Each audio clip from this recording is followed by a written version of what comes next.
welcome to everyone joining us, and a big thank you and welcome to our amazing panelists today.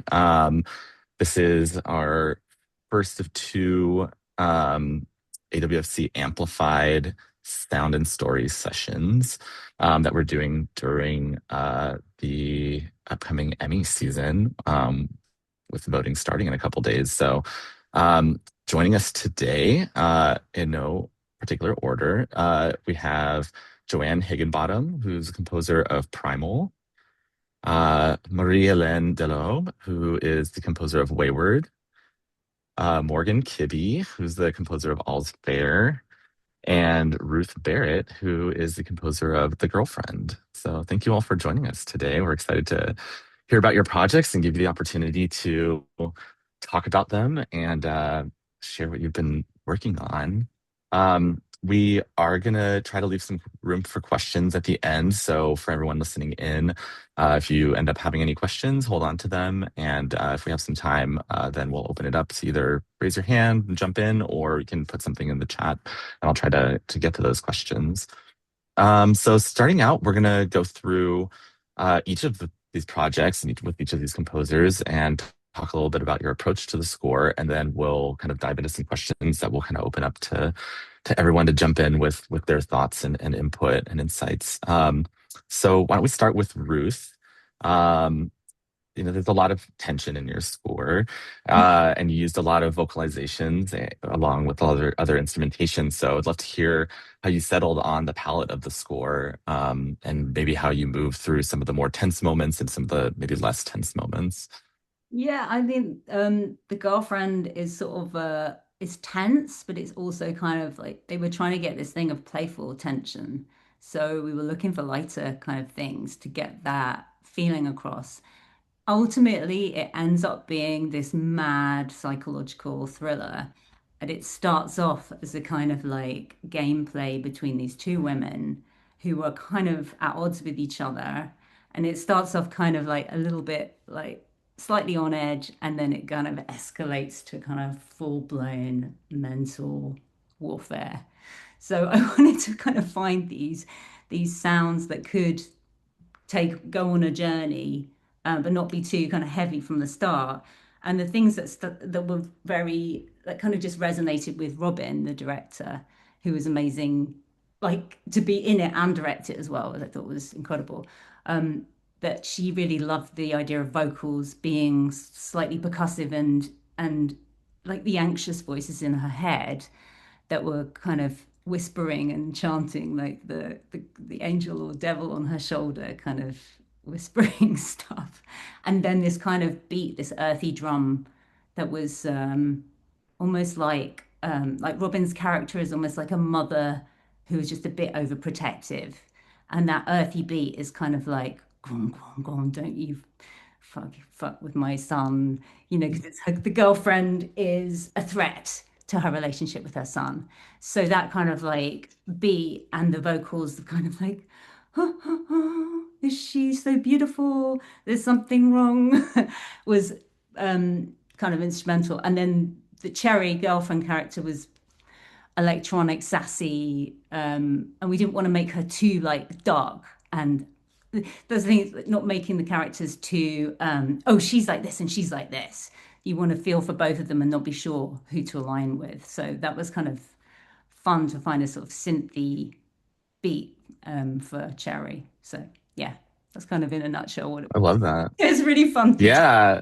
How did that kind of like develop as far as the longer arc of the series from like the beginning to like was there development with like each of those sort of like motifs or sort of like instrumentations? Yeah, so Laura's kind of starts, she has the drum and then this kind of guitar that starts like a little refined by the sort of eps 4 to 6. It's like off the rails, kind of like going through mad effects. And my guitarist Dom did like he was playing with the vibrator and things like he was gonna doing some wacky stuff like as just to make the sound more and more unhinged. So it's just like trying to find ways to keep the same sounds but just make it more wacky.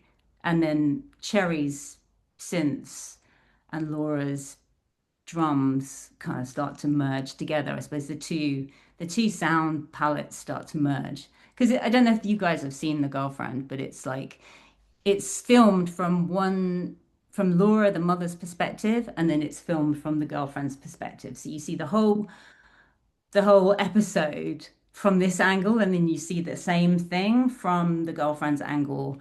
And so you're like, oh no, she's such a bitch. Oh no, she's such a bitch. So it sort of flips, and then musically, we're kind of like the music is sort of helping align you with the mother and then align you with the girlfriend because you're like, oh, the girlfriend's she's ambitious. Why shouldn't she go and do what she's doing? She's a bit of a liar, but what, why not? She's trying to make a better life for herself because she's not.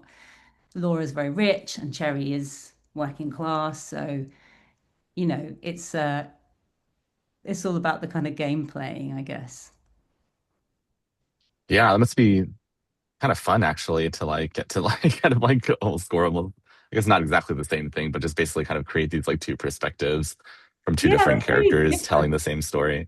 Yeah, yeah, exactly. And then sometimes, so there was kind of a theme, like a series of chords or progression that was going through it, but then Laura's mom would have her instrumentation and then Cherry's would have this kind of swaggery beat to it. And the sync tracks in the show, there was a lot of commercial tracks in there, and I wanted it to feel like it was one show. So there was a really amazing Ren track that was in that they put in the show for Cherry, and I was like, oh, that beat is just amazing. It's just got this massive like bombastic swagger. So that was a really kind of like a lift off moment, finding that we could go really bold for Cherry's character and make her, yeah, go with the kind of ambitious feeling rather than that she's this witchy femme fatale that's gonna wreck everything. So you're sort of, yeah, you're saying tension, but not in a kind of, oh no, it's like more of a character, creating more of a character sound, I guess, than Right. overt tension. If that makes sense. Amazing. It's kind of weird to talk about music if you're not, you haven't No, seen the show. this is amazing. Thank you so much. Going on to Marie-Hélène, most of Wayward takes place in a very specific setting. So curious like how that setting might have influenced the instrumentation you chose and how you approached the score. Yes. Well, actually, yeah. So the series were really, yeah, the big challenge musically was to, because it's a bit like similar to what you were saying, Ruth, but in another style. It's like it start off more like a comedy and then shit goes down and down and down and down and down. So so it's kind of like musically the approach was a bit of a, okay, how do I make it cohesive and like stylish, that it's not like, hitting the comedy beat and then like horror codes or whatever. So I think my solution was to work with quite a strict palette of sounds too, and like stick to that ish. And and yeah, it had like the whole series, because we follow two teenagers who get into like reform school in a little town that's called Tall Pines, and it's like in the woods. It's super froggy, pondy. So that was really my worked with a lot of frog sounds. I built a lot of synths out of frogs. Actually, it was like a year of frogs in my life. Like frogs and weird birds and pond, because I wanted to sound really murky and pondy and froggy. And so even at the beginning when I started studying like all those like sounds that happen in ponds and stuff like that, it struck me that it's always like the similar patterns at different speeds. Like, when you hear like little like if you pitch down a high frog, it's like a similar thing than another animal that's low. It's like all the same patterns at different speeds. So I kind of ran with this idea a lot and also created a lot of percussions, like with claves, and that for me was really close to like frogs and birds, is like tick, tick, tick, tick, tick, tick, that stuff. So I kind of stuck to this world to really because the music was not about like one character, it was more about the setting, the town, and then I had to follow the all the narrative of those teenagers who lived a lot of things. So the music had to hit like comedy and then cult horror and a lot of also like rebellious teenage emotions and teenage love and a bunch of different things. So it was quite the challenge to make it like a whole. But yeah. Yeah, that's amazing. Tell us more about your own teenage angst and how you Ah, channeled that. No, I'm kidding. actually, I yeah, But yeah, I mean, I talk a little bit more, I guess, how about how you balanced those like emotions, the going from it feeling a little more comedic. Obviously, it's Mae Martin, and they're like hilarious. Mhm. But like, how you did kind of like move from Yeah, the it was more it was comedic into that sort of what you described yeah. as like kind of cold horror. It was a delicate balance because also it was May's first project where they did not do comedy, really. It's Mm, like it's not that, I mean, they still have funny dialogues, but it's really not like a comedic show or whatever. So right. musically too, it was kind of a fine line to thread. We don't want to fall into to highlight too much of the comedy. But yeah, I think yeah, it came from the sound, like the sounds themselves, the palette that I could transform over and over and over. It's like, all the percussive beats or whatever that were a bit more able to follow the lighter first two episodes. I then transformed in different way so it could follow and be cohesive when it got darker.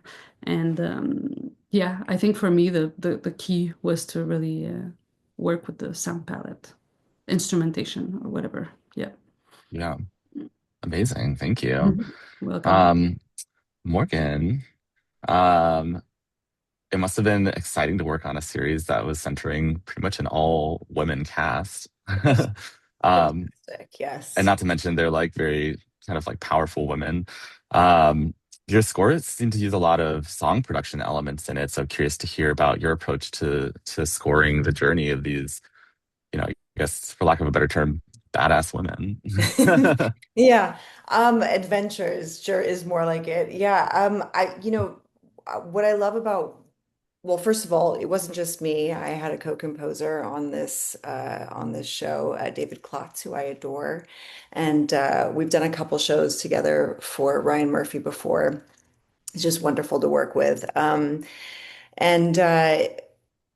what's great about working on Ryan Murphy projects, I think, is that there's always like a moment of specificity when it comes to music. So you kind of don't know what the goal is. And then someone, including Ryan, someone will lock into, okay, this is the vibe that we're going for. And kind of the baton that was handed to us was girl group energy.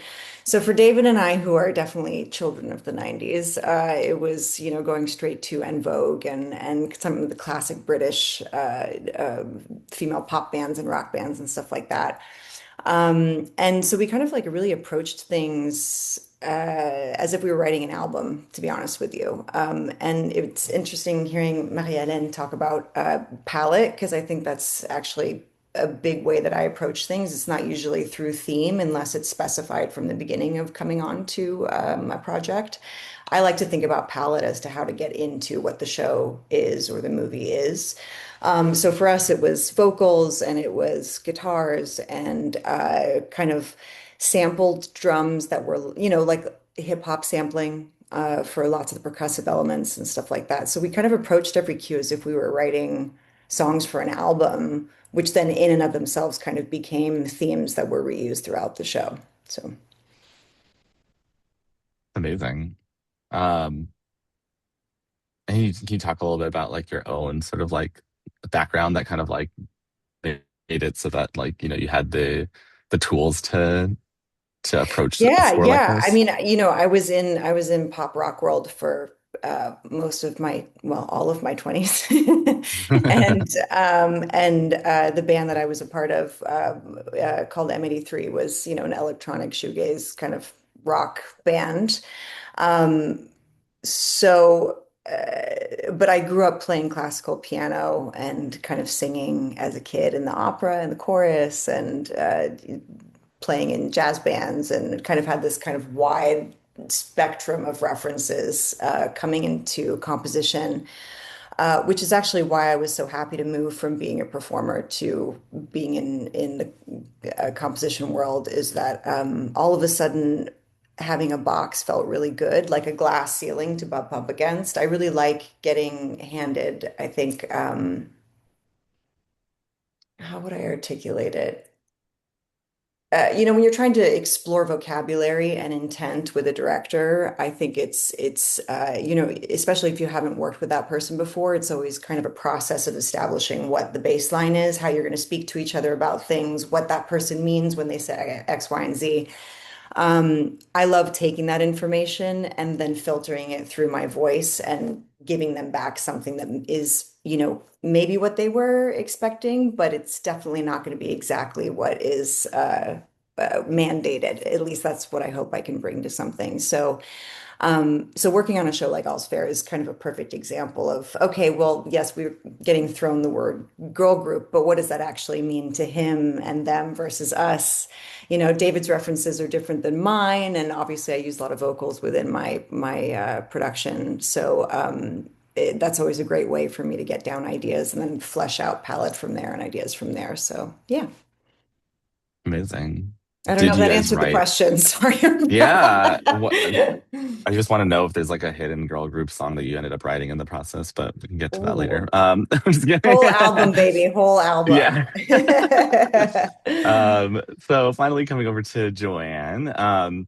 So your series is very different from these others. Not only is it an animated series, but uh, it also takes place in a prehistoric era, and as I learned yesterday from your panel, has no dialogue. So that's like a really fun. So yeah, tell us how those elements informed your approach to the score. And you have Uh, a collaborator as well, like yes, yeah, co-composer. I co-compose with Tyler Bates. We are fortunate enough to be on season 3 of Primal already. Something that was really different going into this season versus the last 2 seasons was, I'm going to give a huge spoiler away now, so I'm so sorry if people haven't, but I have to Earmuffs talk if about anyone this. doesn't want to hear Don't listen if you have. it. But at the end of season 2, Gendy Tartakovsky, who's incredible art director and creator, killed off one of our main characters. So when we heard we were coming back for season 3, Tyler and I were confused. How does that even work? What are we going to do? But he was brought back as a zombie. So there's your spoiler. But the really fun thing with season 3, particularly, is how do we do what we've done before, but now in this zombified way? And that was really fun. We've pretty much just made everything very warbly, very warped, and very pitch bendy. And like I always felt like I didn't know what key I was in because we were always like bending up and down. That was really exciting to do. That was different than the last 2 seasons. Tyler and I have a rule of thumb with everything that we do in Primal that every single cue has to have something organic in it. It's so easy to stay inside the box these days and write everything with these amazing soft synths that we all have. But putting living, breathing air into a cue just brings so much more emotion to it, and so much more feel and love. I play drums, so I perform all the drums on Primal, and Tyler plays guitar, so he plays all the guitars and guitar viola on Primal, and we make sure that stuff is in every single cue, because it just sounds better. It just is more emotional, and people can connect with it so much more when we do that. Yeah, it's amazing. Um, I have kind of a fun, nerdy question for everyone. Anyone who wants to share, I feel like Marie-Hélène might have touched on this already, but is there an instrument that any of you are particularly excited to get to use in your series? And we know Marie-Hélène, it's frogs, but but yeah, if anyone wants to shout out, I'm kind of curious if there's like anything that you were particularly excited to get to use as part of your palette, or your toolbox on your series. I went to Home Depot years ago and picked up pretty much everything that made noise. So in my desk, I have coffee cans, I have buckets, I have chains, I have pieces of metal, and it's quite fun to, instead of hit drums, hit those things, and like the chain, like dropping that, so you get this kind of where your snare drum would be in a pattern going like stuff like that is fun for me to play, and they're all That's messily. amazing. So yours is all of Home Depot. Okay. Yeah, cheap drum. Very cheap. Yeah, we had a lot of fun with percussion on the Girlfriend, just like digging into the sounds with like the beaters and stuff. Like, is it hard or is it soft? Like Laura was more soft and Cherry was hard, and it was like that was kind of it's like I really love the detail when you're recording with somebody and you're like, oh, the sound of the bells, they're like ancient, these little bells with this little wooden kind of witchy sounding thing. We were looking for kind of witchy things that would feel like a bit like I'm putting a spell on you somehow subtly. And the kind of soft beaters with the kind of shaman drums were really like cool for that. And then like, but when you kind of hit it really hard, suddenly it was kind of a bit more animalistic and a bit more like the younger character. So it's like, oh wow, just with the beater, it's sort of giving a different vibe. And those are the moments I really love in a when you've sort of found a sound and then you're kind of refining exactly what it is within that palette. You know what I mean? And you're like, oh yeah, whether anybody else is or not, you just We have to live for those moments where we have moments of deep excitement, light kind of bulb excitement, you know? excitement and meaning, like meaning, like that Yeah, yeah, sound yeah. means this, and now it means that, and then Yeah. it kind of helps just ground what you're doing, and then like you feel more confident about what you're doing when you like when you're selling the idea as well, like Mm, playing it to them. You're like, this, I can't wait to play this because this really feels like the character now. yeah. Even if it's not perfect, it's got this element that you think this is exciting because it says the things like ancient female rage, somehow feminine, earthy tone, like all inside a sound. You're like, boom. I found it. I love that. But the Yeah. sound is good.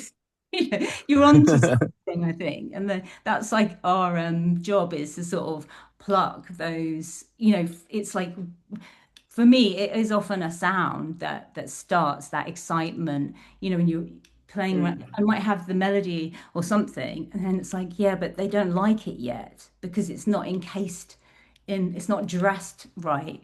So they're like, yeah, it's a bit chill, it's a bit kind of cold or something, and then it needs to be animal. And so you're like, how do I make it animal? I love that. You bring frogs. I love the frogs. I feel very jealous. Honestly, I don't I'm have anything as obsessed. interesting to offer. I have another funny story is that there's a lot of flute-ish things in the score too. And I was hiding for the longest time the source of the sound from all the team. I think I only told the director in the end, but because it all came from one sample of like a nose flute.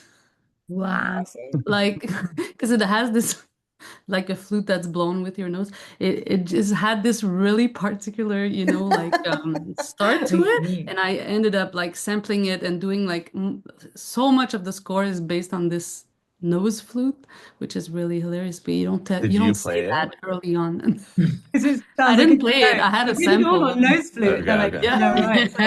No. But I That's know. I was like, hilarious. please pull it out whatever right now. works. I love I don't That's it. know that I amazing. had like a particular instrument, but I will say as a two-pronged thought, I always know when I'm feeling stale that I need to introduce something to break my Mm, habits. So sometimes that's an instrument, pardon me, and sometimes I would say even in this case, especially because I was traveling so much during the beginning of writing the show that I was basically on my laptop. And I was like, you know what, I'm going to approach this very dogma style. Like I can only have X amount of instruments. I'm not allowed to go over that. I find sometimes that limiting myself is actually the best way to get down to the core creativity and to force myself to find, as Marie-Hélène was saying once again, it's like that one sound that you get really excited about, and you know you can extrapolate a million different things out of it and have it also impart a million different emotions. So not necessarily an instrument in my case, but more of an approach to how do I make this as frankly as good as possible. You know, especially coming from producing songs and albums and stuff. I think that it's very easy to get caught up in the production or the mix isn't quite there yet, and you kind of just need to sit down sometimes with an instrument and play it and make sure that it's actually as good as you think that it is, which is difficult with score. Obviously, especially if you're not working with like a massive, large theme in a particular cue or moment. But yeah, sometimes I think, especially for this one, it was like, how do I limit the palette? How do I limit what I'm allowed to use? And how do I push my ideas to be better within that limitation? So Yeah, I feel like it's that thing where it's like if you're sitting there with like a completely blank canvas and you have everything at your fingertips, you're just like, it's a what do I even nightmare. grab? But if you suddenly have these like constraints, it can be like, okay, cool. I know like what sort of like toolbox or playground I'm Yeah. like playing in. I Yeah, it makes a frequently lot have of to like go sense. into my samples hard drive and go, oh my God, I bought this like 3 years ago and I haven't used it. Holy shit. What was I thinking? Yeah. Yeah, I think the so research, oh, go ahead. for me anyways, the research period where I really just focus on like textures and sounds is like almost the most important. It It's like is, that's where I absolutely. really kind of I like agree. find the essence or whatever. Especially with television, once you actually get going, and I don't know how tight your guys' schedules was, but some of the TV shows I work on, you get like 6, 7 days to do the entire episode. And we're talking 50-minute episodes. It's a lot Yeah. of music to write. So if you've really done that research prior and you've, like you said, picked your palette, picked your colors, what I do is build a template on my desktop for and call it the show. Like, and I spend 2 weeks doing that before I start, like you said, and make it as compact as possible.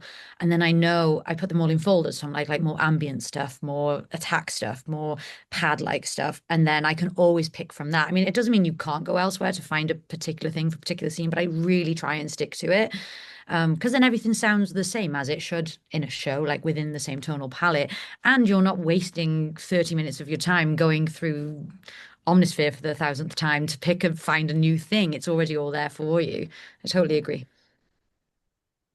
Amazing. So I want to talk briefly about like collaboration and hear if anyone has more wants to share about what the collaborative process was working with their showrunner, or for some of you who were co-scoring, maybe it's the collaboration also with your co-composer. I think you kind of touched on that already a bit, but just be curious to hear for you to share with everyone like what it was like collaborating with your creatives on finding that sound, on how to approach scenes, how to approach the arcs of your show.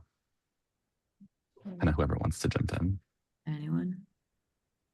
I can go if you guys want to. I'll talk about, obviously Tyler and I co-composed the show, but I'll actually talk more specifically about the showrunner, just 'cause it's so unique to this project. Genndy Tartakovsky, for those who don't know him, did like Dexter's Laboratory and Samurai Jack and all these things I grew up even watching. And what's so unique about him is when we would sit down to spot an episode, there's no dialogue in the show anyway. We're talking about a caveman and a dinosaur who are best friends, so they cannot speak to each other. But we have no sound effects, no anything. It's literally just the locked picture, and he hits play, and we hit record on our phones.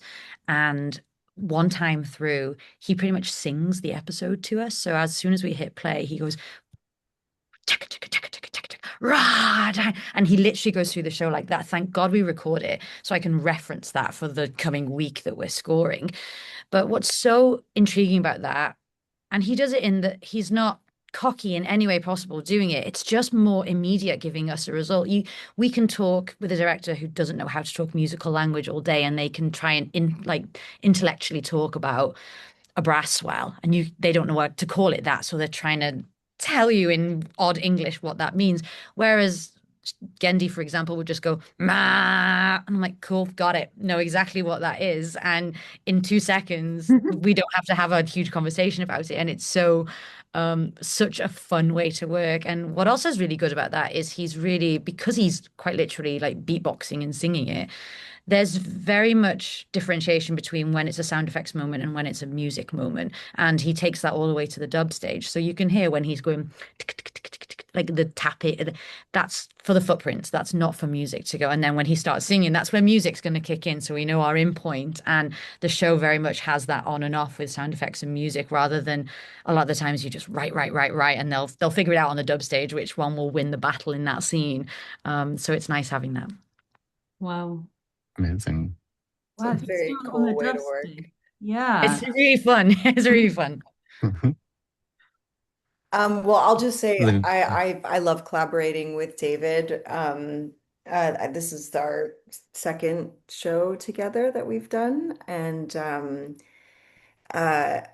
uh, I don't normally work with other people, and I don't have an assistant, nothing. So for me, the ability and the joy to start something and get to a place where it's not really getting any better and say, hey, you take a shot, take this where it needs to go is, oh my God, what a pleasure. Because especially because we have a lot of the same taste references, which is I think why we love making music together.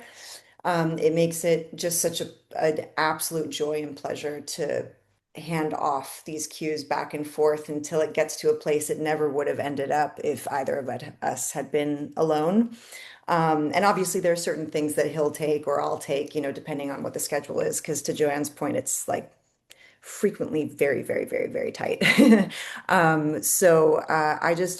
love that creative back and forth where it's like a box of chocolates. You kind of don't know what the other person's going to do with it. And it's a game of really creative telephone. And I adore that. So fun. Amazing. Cool. Do either of you have anything you want to share? Yeah.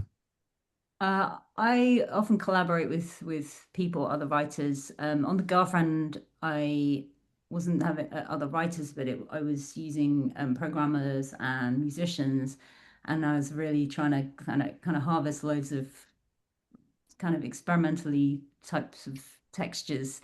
And I really love working with musicians and getting things that you can't, you're not necessarily doing inside the box or that's sample. I love making sample banks, and I've got like bucket loads of stuff there over the years. But then I want to make more that's specific to the show. So like that, said about the vibrator thing, and Danny doing some really wacky synths, like people who are really, really into something like in a special nerd type of way. And then you're kind of pulling some sounds and then kind of putting it all together, I find really refreshing. And that thing you were just saying about the surprise elements of like chocolate box of stuff. I love that creativity of being able to hear something and then, oh yeah, that's gonna go here. And then so I sometimes feel that, like as a composer, your job is to sort of find things as well as write them. Do you know what I mean? Like, so I feel like that. And then we the team was great working with Robin, and then the second block director, Andrea, was also very creative. And, it's just fun to talk about characters rather than sometimes you get trapped within a temp score or locked in with something. And when you can be more free about like what is the sound of the obsessive mother or the crazy minx or and then kind of distilling, when I got one of the team to take the vocals and just spend like ages trying different ways of glitching them, and then finding, oh yeah, this kind of glitchy sound with the vocals is really cherry. It's like she's mocking her. It's like, you know what I mean? If I tried to do, I couldn't do it all myself because I just feel like I haven't got the time, or not that's the time, but the talent in all. I wish I could be amazing at all of those things, but I feel like it's fun to collaborate and find these weird accidents as well. Yeah. Very telling. Amazing. Um, Do you have anything you want to share, Marie-Hélène? I can briefly say that, like in the case of Wayward, the showrunner was May Martin themselves. So we had a great journey, big journey. Um, like I think it took a bit of time at the beginning to this whole show was about tone. I think even inside the team that was building the show, how do we, navigate the the tone properly and stuff. And then the music has, as we know, has a lot of impact on that. So, but once we found, I did kind of I kind of stayed really on my thing and ended up like we ended up running with it. And then the director was Euros Lynn. I don't know if you guys know him. He's from the UK actually.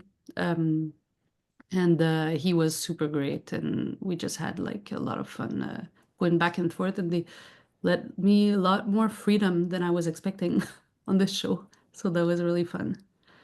Yeah. That's great. Once you agree, once everybody's like, okay, that's the sound and it works. When they found out it was a nose flute, what did they say? Oh, you only told the director. Now everybody knows, by the way, that you did it on the It's nose being flute. recorded. Oh, no, yeah, exactly. Too late. It's out. It's fine.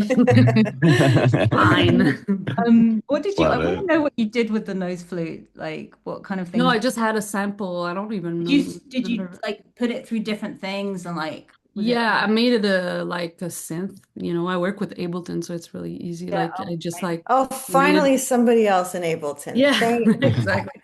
Um, wa- yeah, so I mean, the nose flute became so much. It became so many sounds in the like you could recognize it and then not recognize it. It became like a lot of different pitches and synths and textures and stuff. And Nose flute and frogs are kind of in the same, wheelhouse, aren't they? I think yeah, that's cool. Yeah. weirdly, I I don't know mean, why, don't but yeah. accidentally play the frog or something. Yeah,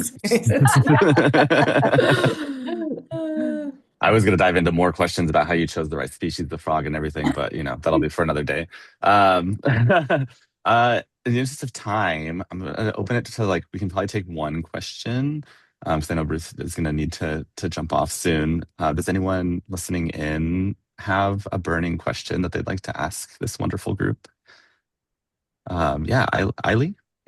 Yes, Eileen. Yeah. Ailey, sorry.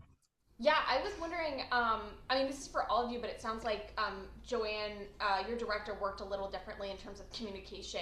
But I was just wondering if throughout the course of kind of talking with the directors, if you encountered any confusing language that kind of was challenging to translate into music.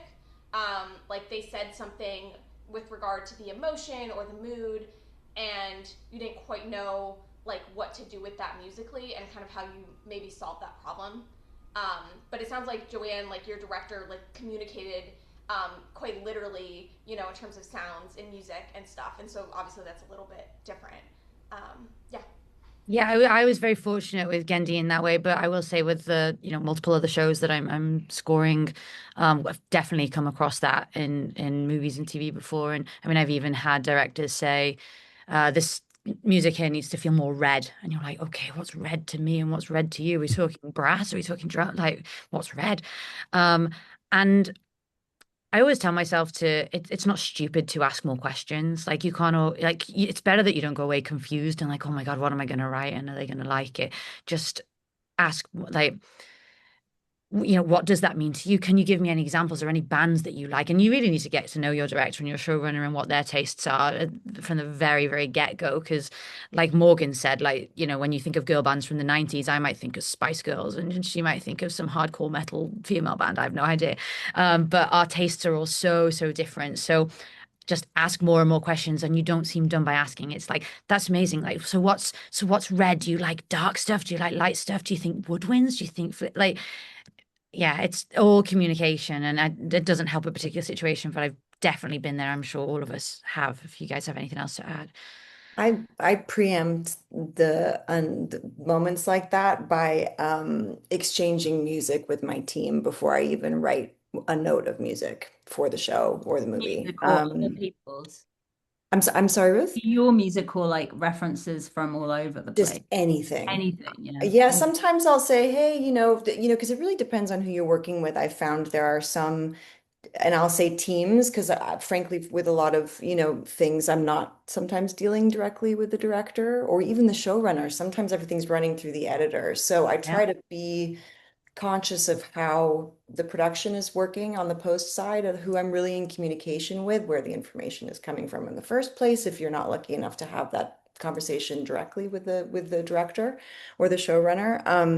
But I try to get to know what people like, which is very different from what they want in the show sometimes. And sometimes there's this like Venn diagram where they come together, where they may really like one thing, but it's not really what they're going for. And my job will end up being trying to find where those two meet. So exchanging music is a really easy way to go, hey, tracks 1 through 5. Did you like the drums in track 1, or did you like tell me what you like, what's moving you, what you're responding to in these 5 tracks, let's say. And do you think that any of those sounds are approaching what you're looking for in a show or whatever project you're working on? I found that that is a really great way in, because especially after, and I haven't been doing this that long, but it has been 10 years. Now, when I get that playlist and I ask those questions, I'm like, okay, I can kind of see my way in, and that's going to help me ask, frankly, a lot of the wrong questions to get to the right question, to figure out what somebody really wants. And, to Joanne's point, I think the more questions you can ask, the better, because it will save you a lot of time in that initial stage, which is very fragile, especially if it's someone you haven't worked with before. You're trying to see if you're dating the right person, So Totally. Like something about you or your approach or something, like musically what you're doing that it draws them. So you have to feel confident in that mm, place that there's a connection there. And then it's about sometimes just not being scared to make some mistakes in that process, because through the wrong thing, sometimes the right thing, you can go, well, it's not that. But if you've got that place of trust, then go there and don't be afraid of it. That's what I'd say. Amazing. Thank you. So we're gonna wrap up, and before we end, we're gonna be ending every AWFC amplified discussion with a unifying moment of collective expression. We're calling it I Amplify. We did it for the first time yesterday in the in-person session.